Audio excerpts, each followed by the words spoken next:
Okay, let's try this question. It looks like we're given a bunch of stuff here, like AP equals BP.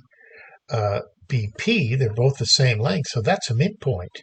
And AQ equals QC, and that's a midpoint. So we're looking at two midpoints joined. Well, that's a pretty good thing right there. And we're given that TC is 6 centimeters, and we're also given that QC is equal to CS. So that's a midpoint. So there's a lot of midpoint stuff going on. Well, why is PQ parallel to BC? Well, it's just the midpoint theorem.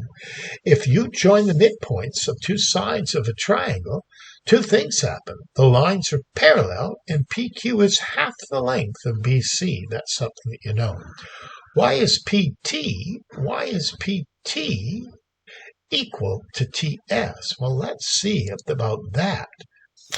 Well, one thing we know is that PQ is parallel to TC because we just proved that these two lines were parallel, BTC, so that we know so that BC is parallel, so TC must be parallel to PQ. And we know that C is a midpoint because that's given. But if you join a parallel line to a midpoint, it makes the other two sides equal, and it's called the converse of the midpoint theorem, and that's the answer. Okay, so now let's try the next one. We're given that TC is 6 centimeters. Determine, given all the reasons, the length of BT.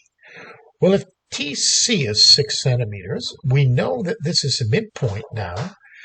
If that's a midpoint, if we're joining a midpoint here, this TC, PQ is twice the length of this. So we know that PQ is 12 centimeters because of the midpoint theorem. When you join two midpoints, it makes this PQ twice as big as TC. But hang on a second.